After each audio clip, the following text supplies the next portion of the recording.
E agora você vai abrir o seu coração e sua mente para a palavra de Deus, porque nós vamos iniciar uma nova série, Rostos e Raízes. Então, aqui na comunidade nós temos o costume de fazer a primeira leitura de pé. Eu peço que todos se coloquem de pé. Nós vamos ler aí Gênesis capítulo 2, do verso 18 ao 25. É um texto muito conhecido e eu creio que ele é de fácil compreensão, mas há muita coisa preciosa e rica para que a gente compreenda aqui. Gênesis capítulo 2, verso 18, diz assim: Então o Senhor Deus declarou: Não é bom que o homem esteja só.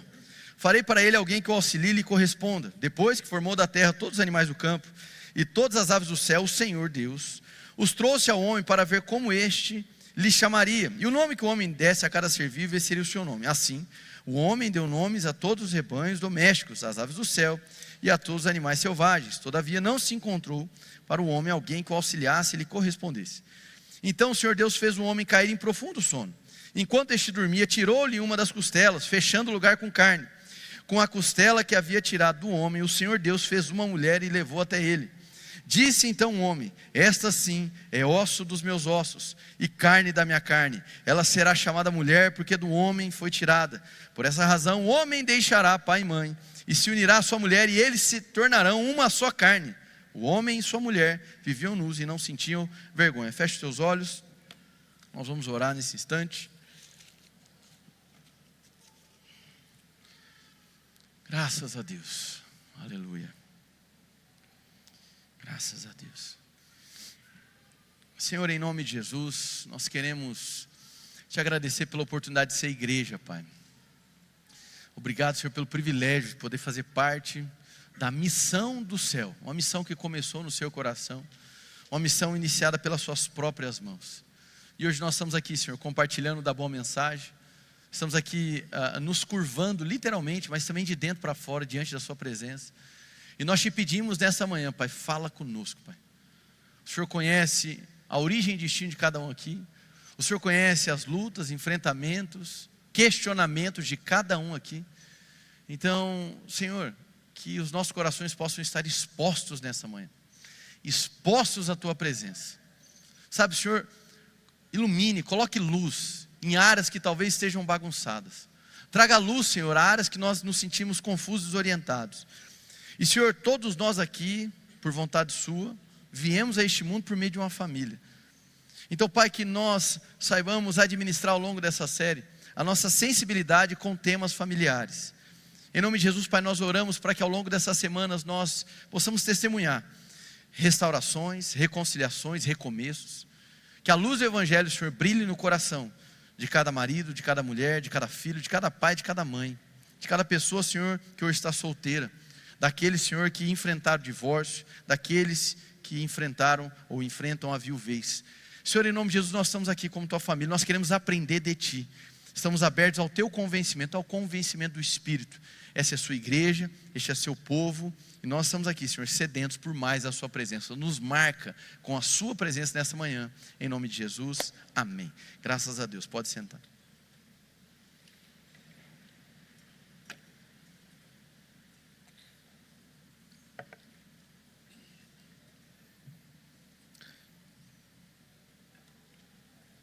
Amém. Bom, irmãos, a palavra de Deus é um livro que trata muito sobre família. É possível perceber que, tanto nos 2 capítulos iniciais, como nos 2 capítulos últimos das Escrituras, fala-se sobre casamento. Especialmente Gênesis capítulo 2, fala aí dessa junção entre homem e mulher. E em Apocalipse, nos últimos capítulos, nós vamos ouvir justamente sobre o casamento de Cristo e a sua igreja. Muitos autores e teólogos e comentaristas bíblicos apontam justamente para isso. Deus escolheu fazer do casamento uma tipologia ou uma tipificação do que é a relação de Cristo e a sua igreja. Isso deveria nos chamar a atenção. Isso deveria atrair os nossos olhares para que nós pudéssemos entender o real valor do casamento. Dentre tantas questões que têm sido bombardeadas no mundo contemporâneo, e nós poderíamos datar aí que essa mudança de paradigma, de pensamento começa aí como sequelas do iluminismo europeu. Eu diria que o casamento talvez seja uma das instituições sociais que foram mais abaladas. Hoje a ideia de casamento, a ideia de relação matrimonial, está muito distante do que significa ou que Deus nos apresenta nas Sagradas Escrituras.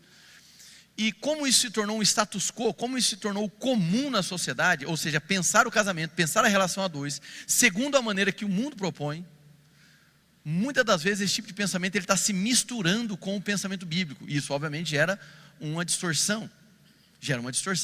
E aí o que se vê são tentativas de se usar, de se manipular a palavra de Deus, para que ela então concorde com aquilo que a pessoa intenta, aquilo que a pessoa deseja. Nós vivemos em uma geração onde existe uma obsessão pelo eu, uma obsessão pelo ego, uma obsessão pelo individualismo. Hoje, muito do que se compreende como relação a dois, nada mais é do que uma parceria de eus. E casamento, em hipótese alguma, pode ser concebido como uma parceria de eus. O casamento é a revelação de um nós. O casamento, ele traz para nós uma ideia de uma identidade composta. Então, sim, quando nós deixamos de ser solteiros e nos tornamos casados, nós deixamos de ser um indivíduo para nos tornar uma nova pessoa. Essa nova pessoa, ela não vai de maneira arbitrária ignorar, abalar ou se esquecer do seu eu, que existia até que você viesse a casar. No entanto, agora um novo indivíduo a ser conhecido, uma nova pessoa que está sendo formada, uma pessoa que ela é composta de dois seres que são diferentes, que são distintos, dois seres que ao longo do tempo vão se transformar. Aquela pessoa que você disse sim no altar, daqui 10 anos não será a mesma pessoa. E eu não falo isso no sentido de caráter e índole, amém? Como se a pessoa vai ser a pior dos mundos. Mas essa pessoa irá ser transformada. Aquela pessoa que disse sim no altar, talvez ela tivesse tomada de paixão e de emoção no primeiro momento. E com o tempo ela foi sendo educada no amor, educada a te amar de uma maneira que de fato lhe venha oferecer proteção, conforto, direção, enfim, uma sensação de bem-estar. A ideia dos dias atuais, ou o que se conhece hoje enquanto relação a dois, ela é extremamente mercantilizada, ou melhor dizendo, a relação hoje é de mercado, é uma relação de consumo. Se ela é uma relação de consumo, eu vou procurar fazer os meus investimentos naquilo que vai me gerar uma recompensa ou um retorno. E se eu observo que aquele investimento que eu faço, se aquela entrega, naquela lógica de mercado, aquele bem que eu estou comprando não está mais me gerando a vantagem e o bem que antes me gerava, então aquilo se torna descartável, já não importa mais. Nós poderíamos dizer que graças à mensagem da igreja, houve aí avanços no que diz respeito à valorização da mulher, à valorização das crianças, ao significado do núcleo familiar. É interessante, irmãos, porque a humanidade, a gente pode colocar aí nos últimos 150 anos, passou por duas grandes revoluções sexuais. A primeira delas protegeu mulheres e crianças. A segunda, irmãos, literalmente distorceu e corrompeu a ideia do sexo. Hoje aqui eu vou me remeter a falar sobre aliança, sobre relacionamento. Na última mensagem da série, acredito que eu vou estar pregando sobre cumplicidade, intimidade e sexualidade. Então, o que eu quero dizer é que nós temos um cenário complexo. Nós temos um cenário extremamente complexo. Agora, muitos também adentram as igrejas pensando, bom, na igreja eu vou ouvir sobre histórias bíblicas de famílias perfeitas, e seguindo ali o que essas famílias perfeitas orientarem, a minha família também será perfeita. Só que aí você passa a congregar numa igreja, e você vai passar a ouvir histórias, como a de Abraão, como a de Moisés, como a de Davi, como a de Salomão, como a de Roboão, como a de Jeroboão, e tantas famílias, e todas elas eram imperfeitas. E quando nós vamos olhar para a genealogia de Jesus, eu sei, você tem que ler a genealogia, amém, irmãos? Não é para pular, mas quando você vai ler a genealogia de Jesus, parece que vai te dando um flashback, você começa a ler ali versículo a versículo da genealogia de Jesus, e você vai se deparando e vai resgatando. Meu Deus do céu, quanta imperfeição na genealogia de Jesus. Jesus que veio a ser concebido ali por Maria. Meu Deus do céu, isso aqui era uma mulher que tinha uma história de prostituição, mas ela alcançou redenção. Essa família aqui tinha briga entre irmãos, mas alcançou redenção. Essa família aqui havia acontecido situações escabrosas, de deslealdade, que feriram a confiança. E ainda assim, essas famílias imperfeitas provaram de um Deus que é perfeito, por meio de uma bondade, e foram restauradas, e elas foram inseridas sobrenaturalmente na genealogia do Messias. Amém, irmãos? Então a Bíblia não é um livro, a Bíblia não é um manual. Eu sei que tem a Bíblia é um manual para a vida. Eu não gosto dessa expressão, por quê? Porque a Bíblia, irmãos, ela é uma história sobre Deus. Amém? O personagem central é Deus. Ainda que a Bíblia tenha bons conselhos para a sua vida, o cerne dela não é isso. O cerne dela é Deus. Amém? Ele é o centro. Então, é um teodrama, é uma história dramática, divina, da qual Deus, em seu infinito amor e caráter relacional, cria para si seres que o adoram. E aí nós entramos na história. Isso é importante, irmãos. Por quê? A sua história, e incluindo aí a sua história afetiva, ela não é o começo e o fim de tudo. Hoje nós vemos, na primeira revolução sexual, as pessoas estavam girando em torno do sexo. Hoje, as pessoas giram em torno de si mesmo. As pessoas orbitam o que nós chamamos de selfie. Não é selfie que você tira foto, amém, irmãos? É o selfie, no sentido de autoconsciência, no sentido de si mesmo, de viver em si mesmado. Hoje tudo orbita, inclusive o sexo orbita em relação a si mesmo. Nós vivemos na era onde o que importa é a conquista e a minha satisfação pessoal. Irmãos, não tem como a gente idealizar ou pensar em um casamento saudável, onde se desfruta de uma verdadeira felicidade, onde o que se observa é uma reunião de eus, é uma parceria de eus. Isso não é casamento. Casamento é a revelação de um nós, de uma identidade. E é justamente o que o texto está buscando trazer para nós.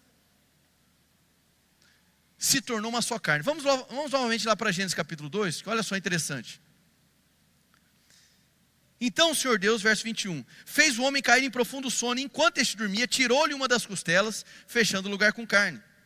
Com a costela que havia tirado o homem, o Senhor Deus fez uma mulher e levou até ele. Disse então o homem: esta sim é osso dos meus ossos e carne da minha carne. Ela será chamada mulher, porque do homem foi tirada. Olha aqui, presta atenção. Deus então entrega ali a mulher para o homem. Essa junção ali é o estabelecimento da aliança deles. E qual é a primeira resposta do homem disso? Ele faz um poema de amor, irmãos. Deu um flashback agora na sua história ou não? Primeira vez que vocês se conheceram, aquele homem olhou para você e citou Shakespeare, né? Não foi assim? Um poema de amor fluiu dos lábios deste varão. Provavelmente isso não aconteceu, amém? Mas aqui aconteceu. Então, no verso 24 é descrito: por essa razão o homem deixará pai e mãe e se unirá à sua mulher, e eles se tornarão uma só carne. Repete comigo: deixará e se unirão. Então são dois movimentos. E esses dois movimentos, eles são necessários. E muitos dos problemas que nós observamos nos casamentos, nos matrimônios, e casamento é um negócio interessante, né? Que eu estou casado há 13 anos. Então cada ano que passa, eu me sinto mais experiente para tratar sobre o assunto, tá vendo? Eu lembro quando eu comecei a fazer casamento já na atividade pastoral, eu tinha, sei lá, o primeiro casamento que eu fiz, eu tinha 3 meses de casamento. Falei: então, irmãos, a vida nos ensina, amém? Ai, meu Deus, a credibilidade lá embaixo, né? Não sabe nada. A gente vai crescendo em experiência. O que eu quero dizer com isso, irmãos, é que nós estamos falando sobre algo sagrado. Nós estamos falando algo que a Bíblia chama de dom. A Bíblia trata o matrimônio como um dom, um presente, uma dádiva de Deus. Eu creio que por essa mensagem nós vamos resgatar o significado, a essência, o porquê e os movimentos. Então, quando falamos sobre casamento, 2 movimentos são necessários: deixar e se unir. O primeiro deles, irmãos, é deixar. E aqui é até interessante porque você se questiona: puxa, mas por que é que foi dito que deixará pai e mãe, sendo que Adão e Eva, convenhamos, né? Não tinha pai nem mãe, concorda comigo? Só tinha pai, que é Deus. E obviamente isso aqui é uma escrita ou um registro retrospectivo inspirado, muito provavelmente por Moisés. É o que apontam os historiadores e biblistas. Moisés está escrevendo isso. E Moisés está olhando para a civilização da sua época e ele está se utilizando de recursos, de linguagem e de exemplos dentro da sua época para remeter à revelação especial de Deus do que foi o princípio. E isso é importante, e o próprio Jesus, ele vai resgatar esse mesmo ensino. Então ele importa para nós: deixará e se unirá. Então o movimento de deixar pai e mãe, ele não é circunstancial, ele é necessário. Ele é necessário, é um movimento que precisa ser feito. É claro que existem situações que se apresentam como exceção, mas o hábito, o habitual, o esperado, o comum é que haja um movimento concreto, relevante, de deixar pai e mãe. Agora, é importante destacar também, irmãos: deixar pai e mãe não significa desonrar pai e mãe. Deixar pai e mãe não significa abandonar pai e mãe. Deixar pai e mãe não significa você colocar agora a figura do cônjuge em relação de concorrência, de afeto ou amor com os seus pais. Em hipótese alguma. O fato é que agora você está deixando, e esse movimento é necessário. Se o movimento de deixar pai e mãe não for realizado, o movimento de se unir à sua mulher se torna incompleto. Ou pelo menos a percepção dos dois fica incompleta. Vocês estão aqui, gente? E isso perdura. Existem famílias que sofrem, não apenas no começo do casamento, mas por anos. às vezes décadas, porque de alguma certa maneira, tanto o homem, ou em caso a mulher, não consegue entender que a partir do momento que a aliança é estabelecida, esse movimento de deixar, ele é necessário, e se ele não for feito, ele cobra caro, ele gera sequelas, porque de uma certa maneira, você não se descobre enquanto indivíduo, nesse novo indivíduo formado, nessa nova pessoa formada. Agora, mais uma vez, irmãos, existem limites na compreensão do que é esse afastamento do pai e da mãe. Mais uma vez, deixar pai e mãe não é desonrar, deixar pai e mãe não é abandonar. É muito provável que existam fases da sua vida que você deverá, dever bíblico, trazer os seus pais para dentro da sua casa. Pode ser que tenha uma fase da sua vida que é você quem vai ter que novamente cuidar dos seus pais, ou como eles cuidaram de você na sua infância. Amém, irmãos? E ignorá-los, abandoná-los numa situação de vulnerabilidade, isso é pecado grave contra o Senhor. Amém? Então são as fases da vida, irmãos. Você tentar absolutizar algo e simplesmente fechar o cenário, isso é falta de sabedoria. Agora, quando diz respeito ao casamento, eu preciso compreender um movimento que precisa ser feito. E inicialmente, eu diria que deixar a casa talvez seja um dos pontos mais preponderantes. Por que deixar a casa é importante para essa significância da aliança? Porque ao deixar a casa e ir para um novo local, você está se abrindo para as novas liturgias e novas rotinas que a unidade do casal vai começar a construir. Caso contrário, irmãos, vai haver um choque. As liturgias, os horários, as rotinas, a maneira de se viver dos seus pais ou dos pais do seu cônjuge, com a maneira que vocês irão construir. Amém, irmãos? Então esse movimento é necessário. Mas pastor, existem circunstâncias que são assim, exceções, onde não é possível isso acontecer. Existe, é claro que sim, a gente precisa tratar cada caso como um caso. Agora, nós vivemos numa geração onde já se fala de adolescência tardia com 28 anos. Entende? 28, irmão. Então não faz o menor sentido. Então nós vivemos numa geração onde, como tudo é capitalizado, como tudo importa financeiramente, primeira coisa que as pessoas têm pensado é o quê? O que vai me gerar mais despesa? Bom, se eu posso ficar nessa situação cômoda, então eu não vou me desfazer desse cenário de comodidade, eu não vou me arriscar. Mas casamento é risco, irmãos. Casamento envolve risco afetivo, casamento envolve risco patrimonial, casamento envolve risco em todos os cenários. Se você não estiver disposto a assumir esse risco, então não esteja disposto a dizer sim a uma outra pessoa. Porque essa pessoa que você se casou, essa pessoa ela vai se transformar ao longo do tempo. Talvez você diga assim, nossa, eu olho para trás e não é a mesma pessoa. Que bom, porque se fosse, continuaria com as mesmas imaturidades, continuaria com as mesmas inconstâncias, continuaria com as mesmas paixões oscilantes na vida, mas essa pessoa, ela precisa ser transformada. Mas pastor, você não conhece meu caso. Transformou, foi para pior. Eu sei, acontece. Amém? A gente tem que partir do padrão aqui, ou de um mínimo esperado. Então, casamento é transformação. Então, esse primeiro movimento ele é necessário. Eu preciso deixar, porque eu vou formar uma nova casa, eu vou formar novas rotinas, eu vou formar novas liturgias. Mas qual liturgia vence? Qual opinião vence? Isso é extremamente comum, irmãos. Eu diria que no primeiro ano de casado, segundo ano de casado, dos aconselhamentos que eu faço, na esmagadora maioria das vezes, tem a ver com incompatibilidade em decisões de coisas triviais, irmãos. De coisas triviais, certo? Sejam horários, seja a maneira de se portar, e etc. As idas nas casas dos parentes, são essas coisas que vão se tornando uma grande confusão por falta de sabedoria do casal, de manejar essas questões. É muito comum isso, irmãos. A pessoa fala assim, olha, ele quer fazer dessa maneira, mas na minha família eu aprendi desse jeito. Muitos desses casos falam assim, muito bem, então você já sabe o que ele fazia na família dele, você já sabe o que você fazia na sua família, mas e o que vocês vão fazer enquanto casal? Ok, já deu para entender qual é o seu cenário, o seu background doméstico, cultural, já deu para entender a sua história, muito bem. Ok, mas agora vocês estão se tornando um novo indivíduo, e como novo indivíduo vocês vão ter que examinar área por área. E entender que existem bagagens dos seus pais que foram boas, proveitosas, mas que encerraram um ciclo a partir do momento que você virou uma família. Existem bagagens dos seus pais que você vai trazer para dentro da sua casa. Isso precisa ser conversado. Existem posturas e bagagens dos seus pais que vocês vão entrar no conceito e dizer assim, isso aqui não tem como, isso não vai entrar na nossa história. Quem está me entendendo, diga amém. Se isso não for falado, e em especial se isso não for falado antes do casamento, antes de acontecer o casamento na fase do noivado, durante o casamento bate muita cabeça, sofre muito de maneira desnecessária. Isso precisa ser falado, precisa sentar e conversar. Olha, eu vejo essas posturas na sua família e eu gostaria muito que a nossa família construísse com essas posturas. Olha, eu vi posturas ali na relação dos seus pais, que, puxa vida, na nossa família eu não gostaria que acontecesse. E isso precisa acontecer de maneira recíproca. Por quê? Vocês estão construindo uma nova história. Ah, mas então eu tenho que anular a história da minha família, em hipótese alguma. A história da sua família é preciosa, mas é a história construída pelos seus pais. Amém? E agora o convite é para que você construa uma história junto com o seu cônjuge. Então é uma descoberta, sim, não há garantias, não. Mas quem que entra num negócio desse? Eu sei, os loucos de amor, amém, irmãos? Então não há garantias, exatamente.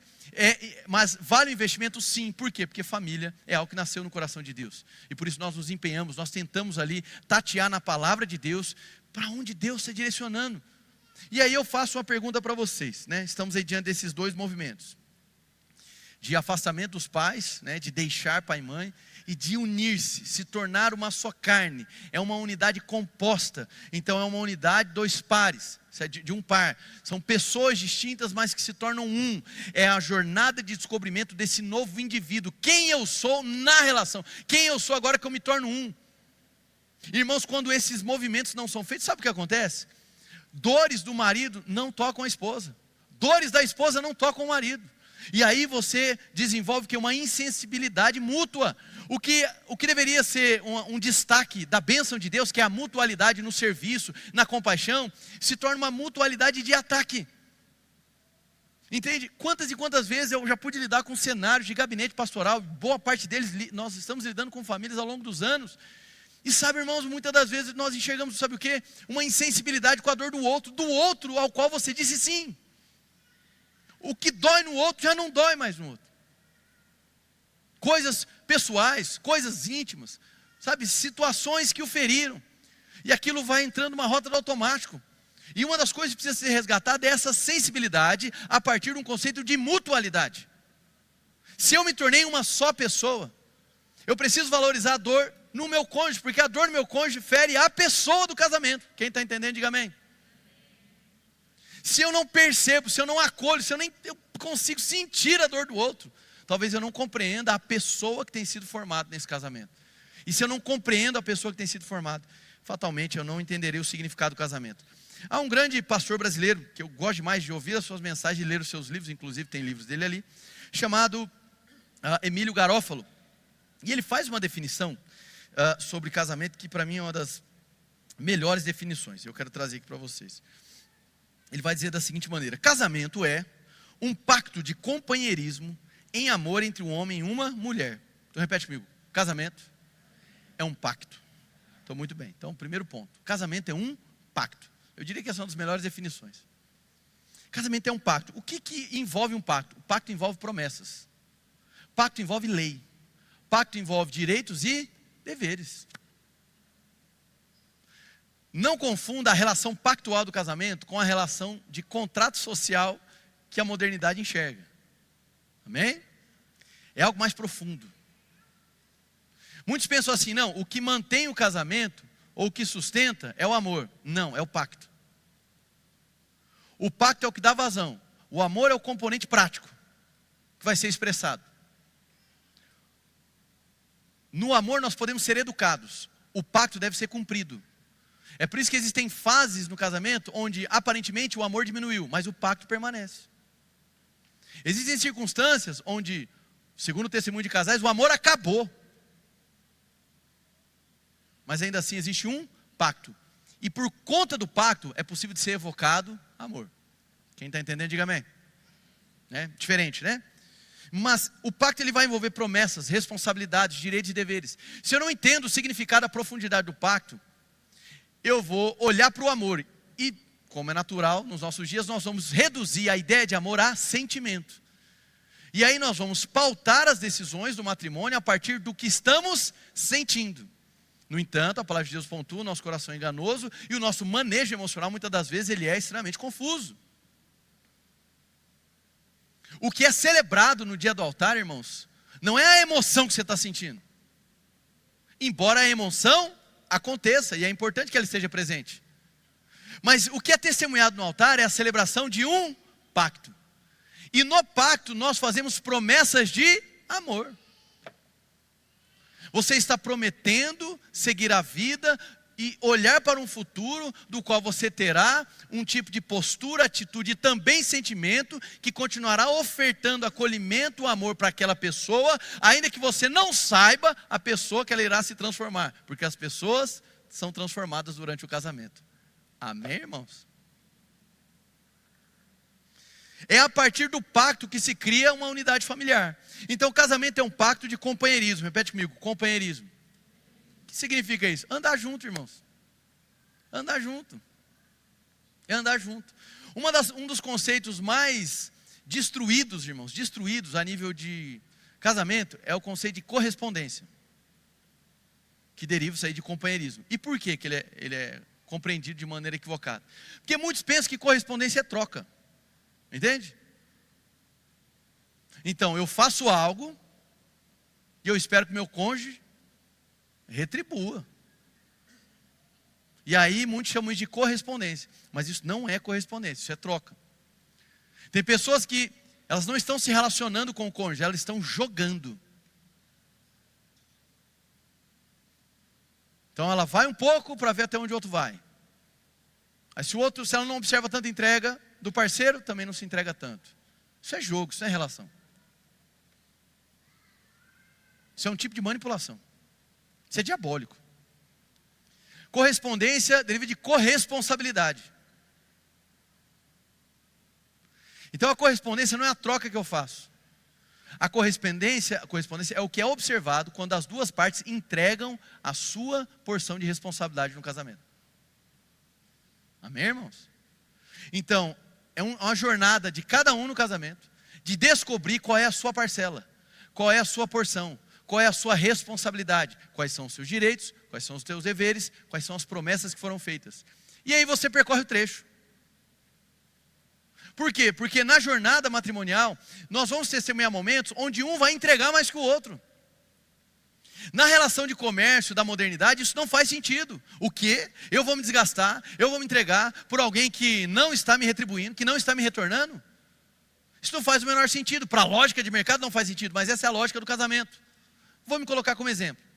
Irmãos, todo homem é natural, até por questões hormonais, ele vai ter, o natural é ter mais desejos sexuais com frequência do que a mulher. A mulher vai oscilar por conta dos seus hormônios. Ok. Agora, vamos parar para pensar, irmãos. Se você entende a questão sexual como recompensa daquilo que você faz para a mulher, você vai ter muito problema. E você está diminuindo a sua identidade apenas pelo seu desejo sexual. Vou te dar um exemplo pessoal. Irmãos, a Camila, minha esposa, ela teve que enfrentar, por um período de tempo, depressão, irmãos. Depressão grave. Que no outro dia eu não sabia o que... Eu que sou médico, eu não sabia o que ia acontecer. Com 2 crianças, minha esposa depressiva, grávida do 3º. E aqui, pastoreando e pregando. Uma bênção, amém? No meio desse cenário. Irmãos, como que eu poderia olhar para ela e requerer dela, na relação não só sexual, mas afetiva, qualquer outra coisa? Você entende como isso é desumano? Então é óbvio que naquela fase, eu não posso esperar que ela entregue. Quem vai entregar? Exclusivamente eu. Mas e se essa fase se perdurar? Continuarei, porque é um pacto, é uma promessa. Então eu não estou jogando com condições. Bom, eu vou até aqui. Se ela não resolver com a vida dela, não melhorar desse negócio e não me entregar a parte dela aí, porque poxa vida, eu sou homem, se eu não achar em casa, encontra fora. Eu já ouvi cristão falando isso. A pessoa adultera, aí vai lá o pastor iluminado, inspirado pelo Satanás, e diz isso: meu irmão, mas se você não ofertou em casa, vai encontrar fora. Bom, quem fala isso não é pastor, irmãos, é endemoniado. É ridículo isso. Claro que existem situações de negação íntima, nós trataremos sobre elas, que ela é pecado, ela é grave, se não há circunstâncias, etc. Amém, irmãos? Mas, nessas circunstâncias foram meses, irmãos, meses que eu estava ali olhando para ela, para cuidar dela, para investir na vida dela. Como é que eu posso ser desumano ao ponto de requerer algo? Agora, podem existir situações, e aqui eu posso falar, estava adorando ao Senhor e foi me trazendo a imagem, porque ia pregar sobre famílias, as imagens foram vindo na cabeça. Ano passado, no dia do nosso casamento, eu estava incapaz de tomar banho por conta do acidente. Eu não conseguia tomar banho, irmãos. Eu imaginava que essa cena ia acontecer quando eu tivesse 98 anos. A Camila deu banho em mim, irmão, amém? Por alguns dias. Tadinha, ela dava banho e chorava, irmão, que eu estava tudo arrebentado. E ela chorava me dando banho, mas dava banho, amém? Então assim, mais uma vez, eu não conseguia nem me mexer. Como é que eu poderia entregar? Por meses ali, mais de 3 meses, 4 meses, Camila entregando tudo no casamento. E eu sem poder entregar quase nada. Vocês estão me entendendo ou não? Então, se a sua ideia de relação é troca, é negócio, vou até aqui, vamos ver se vai. Aí geralmente tem uns amigos enviados do quinto dos infernos, que traz esse tipo de sugestão também. Você fez isso? Dá um gelo. Você está na malhação, irmão? Adulto não resolve dando gelo. Você fala, você expressa, você fala. Você é adulto. Amém? Sai da malhação em nome de Jesus. Amém? Então preste atenção nisso. O casamento vai envolver sacrifício. O casamento, ele é tipificado aqui, ou Deus utiliza o casamento para trazer uma tipificação da relação de Cristo à sua igreja. E que tipo de amor que é envolvido ali? Um amor sacrificial que não leva em conta os próprios interesses. Se eu não entender que a dinâmica relacional não é uma troca, mas é corresponsabilidade, ser entregue no altar, ser entregue ao Senhor em forma de adoração, em favor do outro, favorecendo ao outro, ainda que não gere vantagem, o primeiro momento para mim. Eu não estou entendendo o que é casamento. Porque existirão fases onde você vai perceber que você vai entregar mais que o seu cônjuge. Mas pastor, você não conhece o meu caso só eu entrego há tantos anos. Eu já não aguento mais. Ok, você precisa de ajuda, vamos sentar, vamos conversar, vamos tentar enxergar por diversos ângulos. Eu sei que existem fadigas, eu sei que existem cenários que já estão no fim. Eu sei que às vezes a percepção, tem um humorista americano, se não me engano, chamado Chris Rock, que ele vai falar algo nesse sentido assim, né? Quase que trazendo que casamento é infelicidade. Se você quiser ser feliz, seja solteiro, mas se você quer tédio, seja casado. Isso é um status quo, isso é um pensamento comum. Agora, sabia que existem pesquisas que vão tratar justamente sobre isso? Tem 2 pesquisadoras, me fugiu o nome agora, que elas vão demonstrar que 61% das pessoas que são casadas, elas reconhecem felicidade naquilo que elas vivem. Aí tem um outro dado que eu vou falar com muita calma agora, mas ele é importante, que diz da seguinte maneira: 2/3 dos casais que estavam pensando em se divorciar, mas que permanecem 5 anos, o casamento se torna outro e eles resgatam a felicidade. Aí talvez você fale assim: 5 anos? Como é que é? Vou começar a contar hoje, né? Eu falei 2/3, amém, dos casais. O que eu quero dizer com isso, irmãos? O casamento, ele é sim um promotor de felicidade. O casamento, ele é sim um promotor de bem-estar. Só que se eu entro numa rota de esvaziamento do significado da aliança, eu não vou entender o seu significado, eu não vou entender a relação, eu não vou entender as corresponsabilidades, eu não vou estar disponível ou disposto para discernir, entender o outro, assimilar o outro. E aí, meu irmão? O que haverá é infelicidade, o que haverá é uma guerra, o que haverá é uma concorrência. Então o casamento é um pacto, o casamento não é um contrato. Embora o casamento trate o casamento como um acordo condicional, a gente precisa reforçar a visão bíblica de pacto, que envolve compromisso fiel e sacrificial. Amém, irmãos? Se isso não tiver muito bem assim, internalizado nos nossos corações, a gente vai ter muito problema. Tem um autor que eu gosto demais, recomendo os livros dele, chamado Paul Tripp, e ele escreve também sobre casamento. E em uma seguinte frase ele diz: a fidelidade de um pacto é mais profunda que a emoção de um romance. E isso é muito real. Seguindo aqui, irmãos, diante desse cenário pessimista de casamento na modernidade, especialmente por conta do excesso de individualismo e por conta de pressões financeiras, questões financeiras, hoje a gente percebe que o casamento ele tem sido menos prestigiado, em algumas culturas menos buscado. Em outras, muitas pessoas estão desistindo facilmente do casamento. E a gente precisa atacar essas questões, a gente precisa compreender essas questões. Eu queria trabalhar aqui um outro ponto, que é sobre o começo de algo. É evidente, né, a palavra aqui é para todos, não é apenas para quem é casado, porque talvez você seja um solteiro para a glória de Deus, aleluia, amém? E você esteja aí nessa busca, nessa saga incessante, de encontrar sua cara metade é brega, hein? Eu me lembro uma vez, irmãos, que eu não sei quem, aqui em Campo Grande, fez um negócio, eu não sei nem como é que alguém aprovou isso, que chamava, não foi em Campo Grande, foi fora, Em Busca da Costela Perdida. Era uma festa, gospel. As pessoas se encontram, é tipo o Tinder gospel de outras eras, entenderam?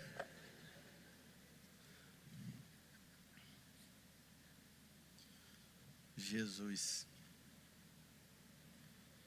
Eu ia fazer comentários agora, não vou fazer.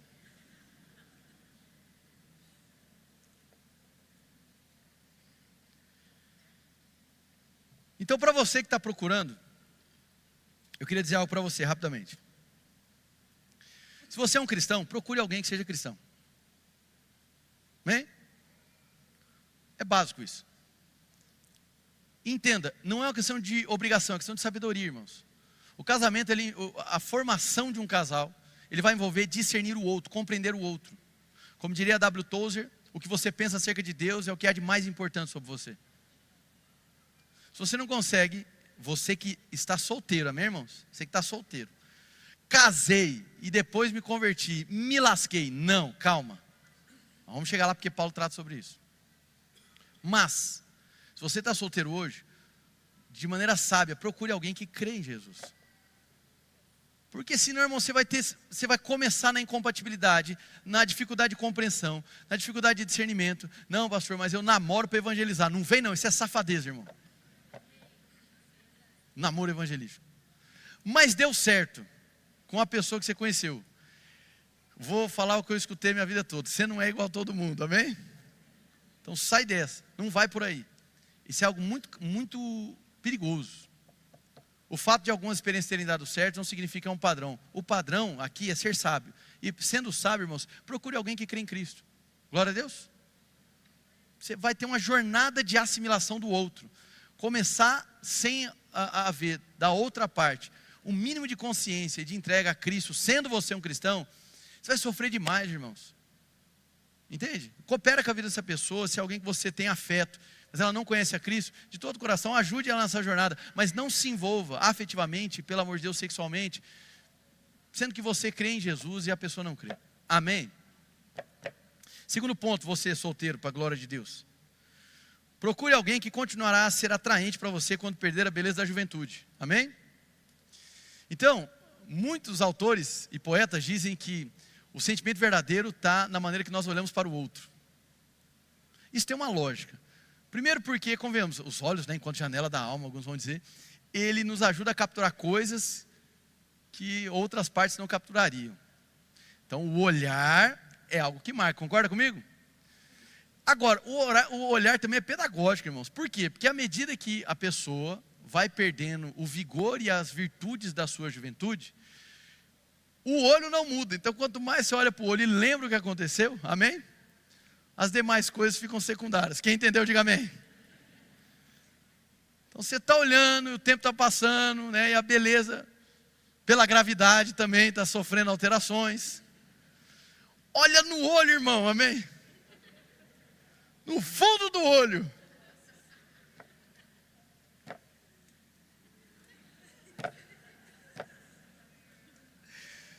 Para resgatar as memórias, amém? E o fogo vai vir. Mas isso é sério. Tome cuidado com tomar decisões exclusivamente por atração física, irmãos. Amém? Muitas pessoas estão se subjugando apenas por questão de beleza física. Pastor, beleza não põe à mesa, mas não precisa sentar no chão. Amém? Se cuide. Se cuide. Se preocupe com a sua saúde. Amém? Cuide, né? Tem um monte de recurso hoje em dia. Um monte. Então, faça exercício. Todo mundo está correndo em Campo Grande. Corre junto. Faça alguma coisa. E por fim, você que está solteiro, aconselhe-se com outros a respeito do seu relacionamento antes de se casar. Escute as pessoas. Escute seus pais. Amém? O senhor vem de um lar disfuncional. Em certa medida, todo lar é disfuncional. Por quê? Porque todos somos marcados pelo pecado. Amém? Então, por sermos marcados pelo pecado, todos os nossos lares têm algum grau de disfuncionalidade. Mas eu sei que você está falando de lar disfuncional, seja de abandono parental, seja de constantes brigas e tormenta, etc. Eu sei do que você está dizendo. O que eu quero dizer é, nem todo mundo tem o privilégio de ter pais que vão acompanhar a sua vida, te dar bons conselhos. Eu posso falar por mim e pela Camila, nós tivemos bons pais. Graças a Deus, fomos agraciados por isso, a gente fica feliz por isso. Eu sei que não é a realidade de todo mundo, que vai poder conversar com o pai, com mãe e receber boas instruções, mas escute pessoas mais velhas. Entende? Talvez você tenha avô, talvez você tenha pessoas na nossa igreja. Aqui nós temos não apenas time pastoral, nós temos pessoas mais velhas. Eu tenho pessoas mais velhas na igreja que eu gosto de ouvir, que eu gosto de me aconselhar. Amém, irmãos? O que eu estou querendo dizer é, você que está solteiro, escute conselhos, é importante, vai fazer diferença. Muito bem. Para você que está no casamento, algumas orientações práticas. Você que está aí nessa jornada inicial do casamento, posso te dar um conselho importante? Não durma com raiva, irmão. Amém? Pastor, acatei esse dia. Tem uns que é enviado, né? O pastor, acatei o conselho, eu não durmo mais com raiva. Faz 5 dias que eu não durmo, amém? Eu com insônia, troquei a raiva pela insônia. Então não, Efésios capítulo 4, 26, vai falar justamente sobre isso. Só você não permitir que o sol se ponha e você ali com a ira, né? Porque, irmãos, dormir com raiva, isso retroalimenta ressentimento. Resolvam as suas questões. Compreenda o leito como um local sagrado, né? Leito remete muito ao hospital, mas a cama como um local sagrado. Um local onde a verdade é celebrada, um local onde a aliança é revigorada, um local onde o pacto é relembrado. Amém, irmãos? Todo mundo tem brigas e discussões, ninguém, irmãos, é de porcelana, ninguém vive um conto de fadas. Existem tensões, existem desajustes. A questão é você ficar dormindo e alimentando isso. Não é que existe uma mística no sono. Existem questões científicas acerca disso. Mas o ponto central é, você dormir amargurado retroalimenta o ressentimento. Então resolva suas questões. Segundo, ore um pelo outro. Ore, eu não vou colocar um regramento. Olha, irmão, se você não orar junto, de mão dada com a sua esposa, sempre, tudo vai errar. Não é isso. Alguns têm essa prática de orar sempre juntinho, bonitinho. Não é todos, não é um regramento, mas ore. Ore uns pelos outros. Amém? Um pelo outro. Muito bem. Tomem decisões refletidas, ou seja, com reflexão. Tem muito homem, irmãos, deixa eu dizer uma coisa, isso aqui é importante. Eu não vou ter tempo para trabalhar isso hoje, tá? Mas há uma falha de compreensão sobre o que é sacerdócio. E eu vejo aos 4 cantos, especialmente homens falando. Muitos homens fazem programas aí de hombridade, etc. E eles resgatam, evocam algumas questões e botam na cabeça, eu sou o sacerdote do lar. A Bíblia não diz isso, irmãos. Você está falando aos 4 ventos que você, o homem, é o sacerdote do lar. A Bíblia não fala isso. Você está dizendo que eu estou inventando? Sim. Sim. A Bíblia diz que todo aquele que crê em Cristo foi feito sacerdote. Eu não acredito. Está escrito. Amém? 1 Pedro capítulo 2 vai falar sobre isso. Somos sacerdócio real, nação santa. Apocalipse capítulo 1, verso 4 e 5 vai falar justamente sobre isso. Fomos constituídos reis e sacerdotes. Isso não significa que somos iguais em papéis, temos papéis diferentes. Mas sacerdócio é um elemento espiritual que recai sobre todo aquele que crê em Cristo. Ai, meu filho adolescente de 12 anos, ele é sacerdote? Ele foi feito sacerdote. Então as pessoas entendem, não, o homem é o sacerdote, ele é o representante da casa diante de Deus. Irmãos, você não vive mais um modelo de família romana. Amém? Não, a gente vive o modelo de família de Cristo. Então por isso, qual é o exemplo da hombridade para nós? Cristo. Qual é o exemplo de feminilidade para nós? Extraímos da pessoa de Cristo. Amém? Agora, sacerdócio, representação espiritual, intermediação com Deus, é para todo aquele que crê em Cristo. Então, tome cuidado com esse tipo de fala, porque alguns homens utilizam isso para tentar se sobrepor nas questões e não consultar suas esposas, não conversar com elas, não ouvir as reflexões. Amém? Outra coisa é o papel do homem, é o que ele significa em casa, etc. A autoridade do homem, etc. A autoridade da mulher. Agora, sacerdócio, não fique falando aí pelos 4 ventos, eu sou sacerdote do lar. Todos que estão em Cristo são sacerdotes. Se você falar, sou o sacerdote do lar, remete a você ser o representante espiritual da casa. Meu irmão, não faz o menor sentido. Entende? É igual falar que pastor tem uma autoridade espiritual elevada aos demais. Isso não está na Bíblia. Entende? Ou que igreja grande tem autoridade espiritual sobre a cidade. Meu irmão, a Bíblia não fala essas coisas. Isso é invencionice. A gente não precisa disso. A gente precisa ficar no texto. Quem está entendendo, diga amém. Muito bem. Para você que está num casamento, isso aqui é importante. Evite a idolatria. Como assim? Evite a idolatria do seu cônjuge. Tem pessoas que migraram o centro de adoração de Deus para o marido, ou de Deus para a esposa. E isso é extremamente problemático. Peraí, pastor, eu cheguei aqui, estou ouvindo a mensagem sobre casamento, estava feliz da vida, porque eu estou olhando para tudo que você está falando e falo, eu vejo isso no meu casamento. Meu casamento é perfeito, então tome cuidado. Sou feliz demais, então tome cuidado. Examine seu coração, porque às vezes o seu marido, ou a sua esposa, ou os seus filhos estão virando um ídolo. E a idolatria é extremamente perniciosa. Ela corrói por dentro e ela muda a gravidade ali do centro de adoração. Deus deixa de ser a sua satisfação. Irmão, deixa eu dizer uma coisa, do fundo do meu coração, e falo isso tranquilamente. Todos nós falhamos. Todos nós somos inconstantes. Deus não falha. Amém? Ninguém tem vocação para ser ídolo. Seu filho não pode ser um ídolo para você. Seu esposo não pode ser um ídolo. Você deve louvar a Deus porque Ele é bom. Você deve louvar a Deus pela sua esposa, que é uma esposa maravilhosa. Você deve honrar, dedicar, entregar a sua vida de maneira mútua, correspondente, maravilhoso. Mas ainda assim, nenhum desses papéis familiares representam a divindade de Deus. Então atenção, casamento é muito importante, mas não é mais importante do que Deus. Amém, irmãos? E é na relação com Deus que a gente coloca as coisas no seu devido lugar. Citando aqui Agostinho, né? Agostinho de Hipona, um grande teólogo do século IV. E Agostinho dizia da seguinte maneira: olha, não há problema em você amar demais a sua esposa, não há problema em você amar demais sua esposa, não há problema demais você amar os seus filhos. Você só não pode amá-los mais do que você ama ao Senhor. Agostinho continua, estou parafraseando aqui Confissões. Então, o que eu devo fazer? Amar menos? Não, você deve amar mais o Senhor.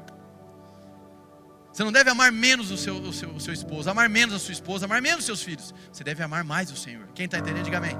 Ele chama isso de ordenamento dos amores. Os nossos amores precisam ser ordenados. Eles não têm que ser anulados, aniquilados. Eu não vou deixar de amar a minha esposa intensamente, eu não vou deixar de amar os meus filhos intensamente. Mas eu preciso me certificar de que eu amo ao Senhor acima de todas as coisas. Amém, irmãos? Então evite a idolatria. Segundo, tenha paciência para a longa jornada. Diga amém bem forte. Muito bem, isso é maravilhoso, irmãos. Tem que ter paciência para a longa jornada. A palavra de Deus em Gênesis capítulo 2, nós lemos, vai falar sobre a ajudadora, certo? A ajudadora ali é a expressão Ezer. Ezer fala de auxílio, mas não é uma ajuda complementar. Desculpa, não é um tipo de assistência. É alguém que deu uma assistência para algo pontual. Ezer é um tipo de auxílio que ele é fundamental para que a obra aconteça, para que a missão seja cumprida. Então não é uma assistência, olha, eu dou conta, mas com uma assistência melhora, entendeu? Não é isso. O alvo ali de Ezer, ou de ajudadora, auxiliadora, é no sentido de, sem esse complemento, não há caminhada, não há missão, não há jornada. Amém, irmãos? Não tem como. Mas isso é só para mulher? Não. Isso é tipificado na mulher como representante da ajuda, mas é requerido do homem na relação de correspondência. Amém? Essa lista de tentar, o homem só faz isso, a mulher só faz aquilo, ela é meio problemática. Então busque entender o que Jesus faria. Como Jesus seria testemunhado da relação. Ela me ajuda, mas eu não ajudo. Que para ajudar é só ela. Não, nós nos ajudamos. O alvo é a mutualidade. Deus é adorado quando nós somos mutuamente responsáveis uns pelos outros. Quem está entendendo, diga amém. Sangue de Jesus, o tempo passou. Terceiro ponto, alegria. Existe uma alegria, meu irmão, que só o Evangelho pode te dar. Se você está no casamento apenas tentando sugar a alegria do outro, irmãos, o fim é próximo. Então seja alguém que oferte alegria. Mas para você ofertar alegria, você precisa ter uma fonte de alegria. Essa fonte só o Evangelho pode te dar. Amém? Só o Evangelho pode te dar. Mais uma vez, existem fases que um vai entregar mais que o outro. Existem fases que um vai ser capaz de doar mais que o outro. Mas o chamado é para todos. Nós precisamos do Evangelho, irmãos. Nós temos por necessidade o Evangelho. Eu gostaria que você agora abrisse a sua Bíblia em Mateus capítulo 19. Eu já estou... pelo tempo já era para eu ter encerrado, né? Mas eu queria pedir, se for possível, irmãos, 10 minutos da atenção de vocês. É possível? Porque eu queria fechar falando sobre o divórcio e a essência do casamento. Pode ser? Mateus capítulo 19.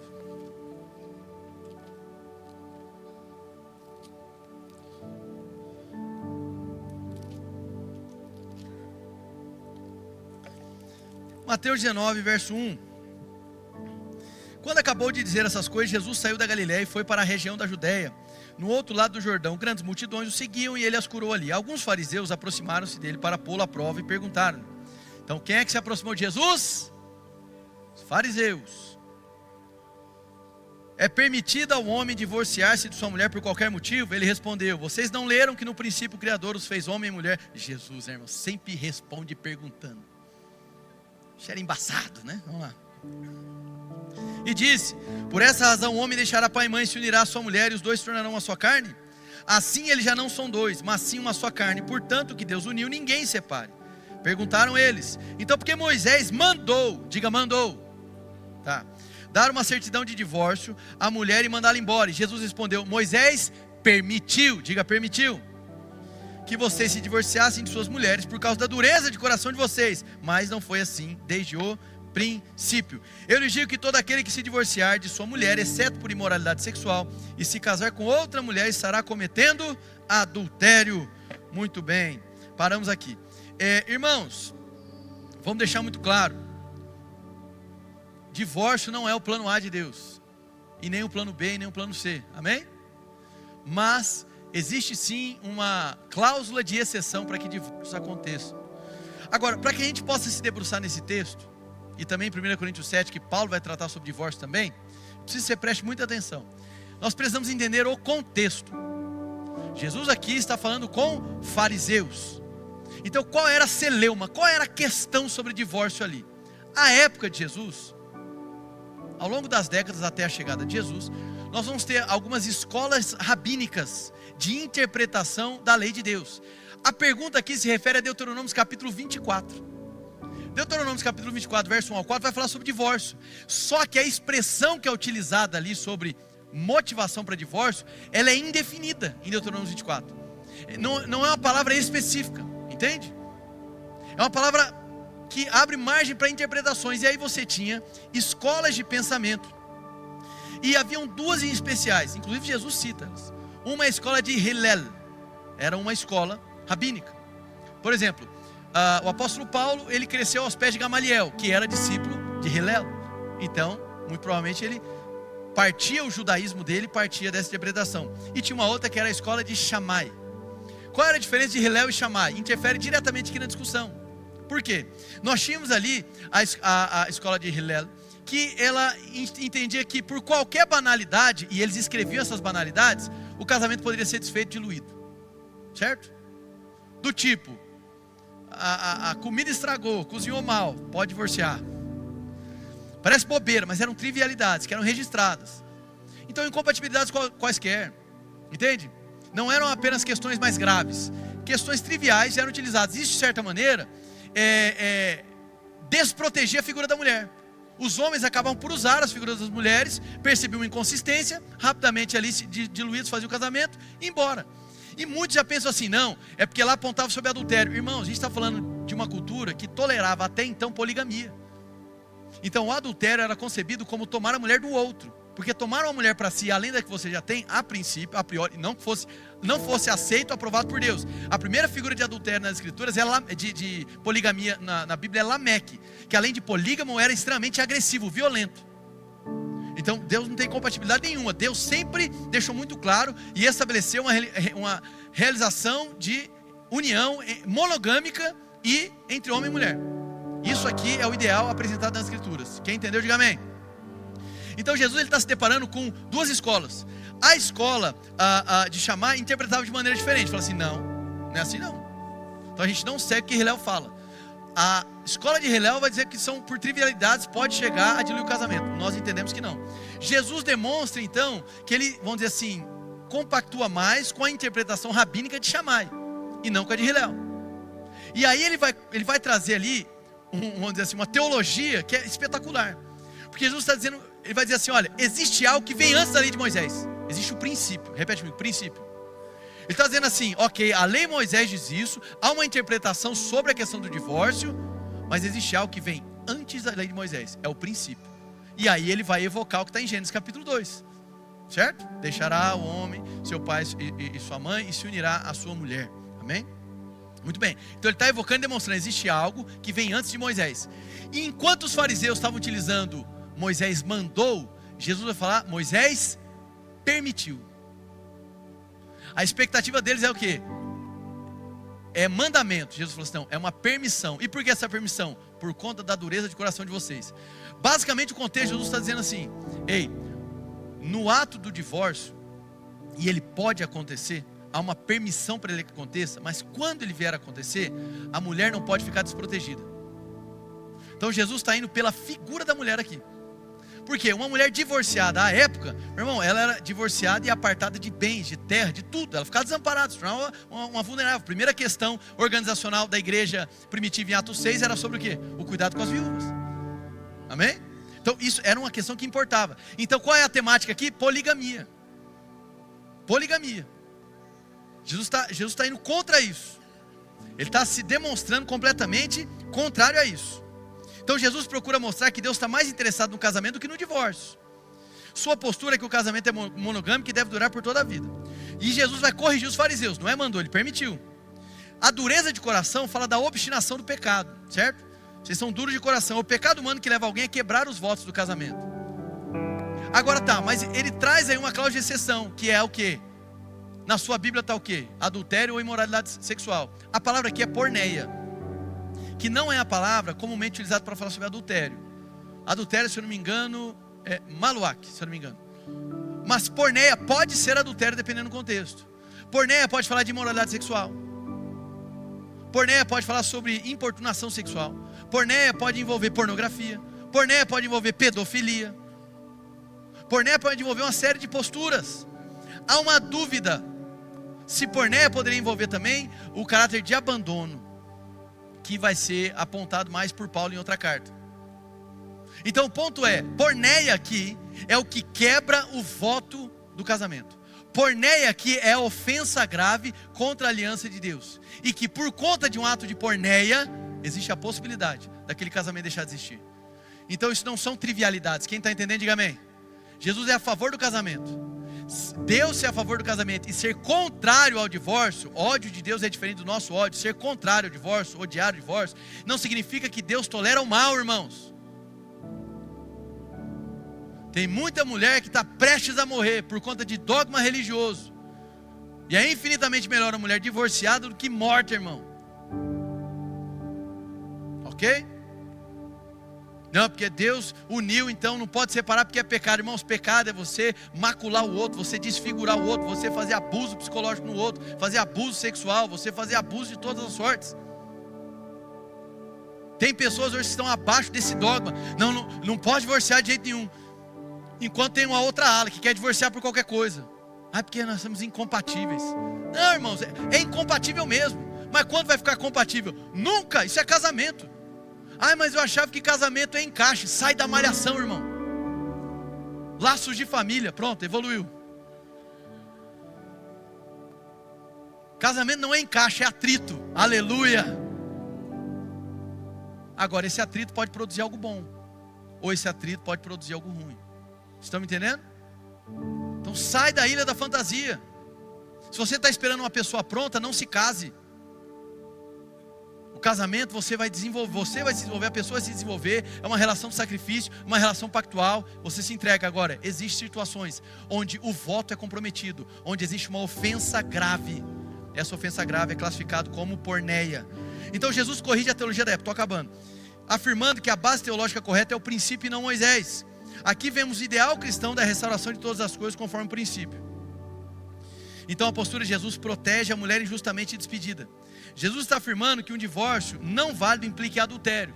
Então olha só, há registros inclusive de supostos rabinos não, né? Pessoas que ensinavam, que eles iam de cidade em cidade para supostamente ensinar. E ele chegava nessa cidade, contraía casamento, quando encerrava a estadia lá, diluía o casamento, ia para outra cidade, casava de novo. O que era isso? Uma relação de abuso, ele estava apenas usando as mulheres. Estão me entendendo ou não? Jesus está indo contra tudo isso. Então, Jesus quer proteger a mulher. Jesus admite algum tipo de divórcio ou de anulação do casamento. É a cláusula de exceção.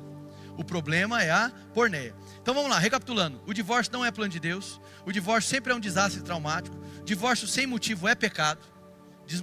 Divorciar sem motivo é pecado. Deve-se evitar o divórcio e praticar o perdão. Deve-se evitar, a postura deve ser essa. Só deve haver divórcio e pode haver em último caso. O divórcio é permitido em caso de porneia, e é essa série de questões que a gente tratou. O divórcio permitido inclui o direito ao novo casamento. Joia? Então isso é uma pergunta muito comum que as pessoas fazem. Poxa, pastor, sofri por essa questão, etc, etc. Culminou no divórcio, eu estou livre para casar novamente? Irmãos, as condições aqui demonstram que há uma possibilidade de recomeço e de novo casamento para você. Amém? Glória a Deus? Joia. Então, a gente deve observar a situação específica e o nível de responsabilidade da pessoa. Nós vamos ver em João capítulo 4, João capítulo 8, cenários de mulheres. Uma que era uma mulher adúltera e outra que a mulher era o quê? Já no 6º, 7º casamento. E houve recomeço e redenção para elas. Então, porventura, você foi quem passou por uma situação de divórcio, existe possibilidade de recomeço e redenção para você. Amém? Eu estou numa situação que está conflituosa, está complicado, está tenso, mas eu não vejo indício de porneia. Então, irmão, vamos sentar, nós estamos aqui como igreja para te ajudar, nós não vamos desistir desse casamento. Família é algo pelo qual nós devemos lutar, irmão.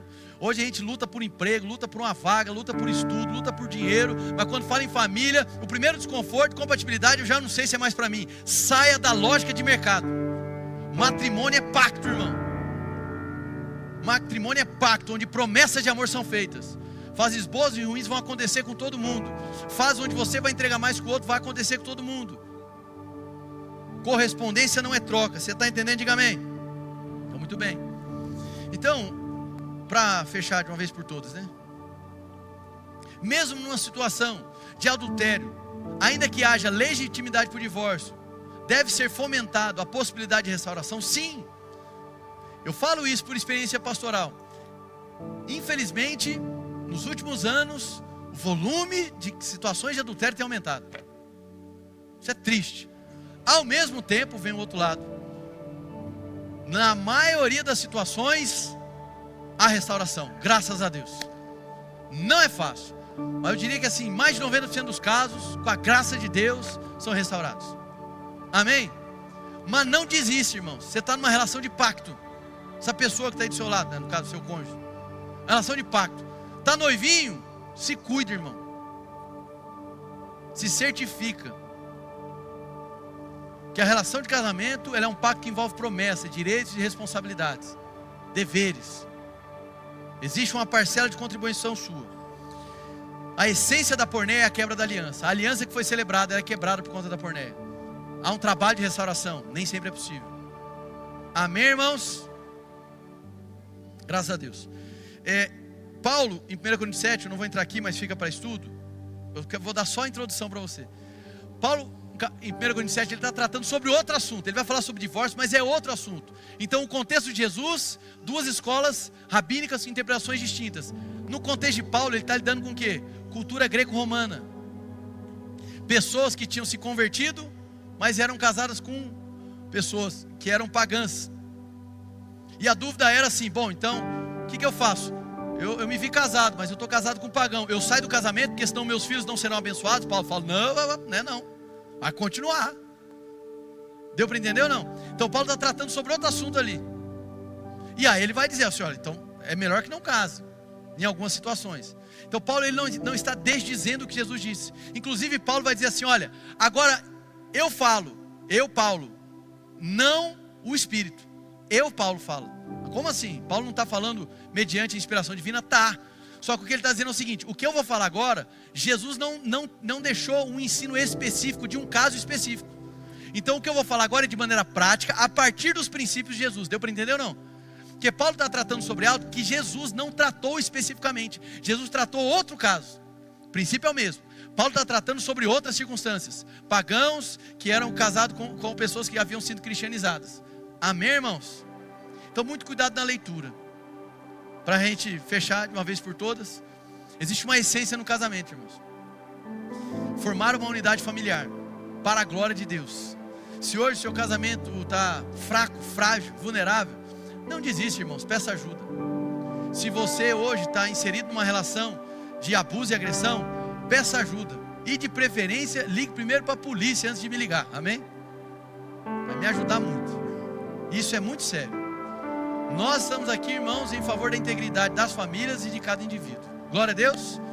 Então que você como família valorize a aliança, valorize o sacrifício de Jesus, porque foi pela obra da cruz que famílias se tornaram uma realidade para nós.